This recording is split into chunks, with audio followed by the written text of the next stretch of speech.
During a guest appearance on the New Heights podcast hosted by Jason and Travis Kelce, NBA legend LeBron James shared insights about how close he once came to pursuing a career in the NFL.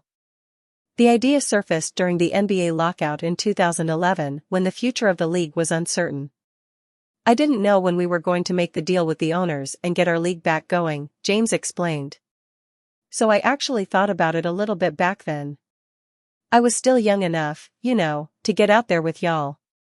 But, that's the only time I've actually seriously considered it."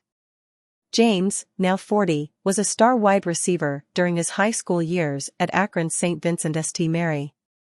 He shared that Ohio State extended an opportunity for him to play both basketball and football, though he decided to stop playing football after his junior year. "My best friend at the time, Sion Cotton, went off to Ohio State and he played for Ohio State football. I could have roomed with him, played football during the fall, basketball during the winter and spring, so that would have been dope."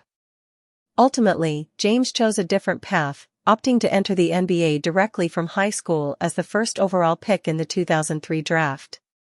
When asked who his NFL player comparison would be, James responded, "Probably like a mix between Gronk, Rob Gronkowski, or Randy Moss a little bit, but he's a lot smaller than me.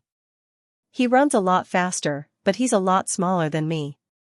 But Megatron, Calvin Johnson, we have the same stature as far as build. Tony Gonzalez with him and his size, and obviously he played basketball as well. I used to love his celebration when he used to dunk on the goal post, too." Discussing the difficulty of transitioning between the two sports, James commented, "I've been hearing and seeing people's responses and going back and forth. I want to say I think it's easier for a basketball player to try NFL over the NFL player trying to get into the NBA." When asked which NBA players might transition best to the NFL, James named Russell Westbrook and Anthony Edwards as likely candidates. James also highlighted his ongoing passion for football, stating, "I try to watch as many NFL games, college games, high school games." His knowledge of the league was apparent as he discussed player injuries, team changes, and individual performances. The Kelce brothers teased James about the dominance of NFL games over NBA broadcasts on Christmas Day. James good-naturedly admitted, "From a viewership standpoint, you all kicked our expletive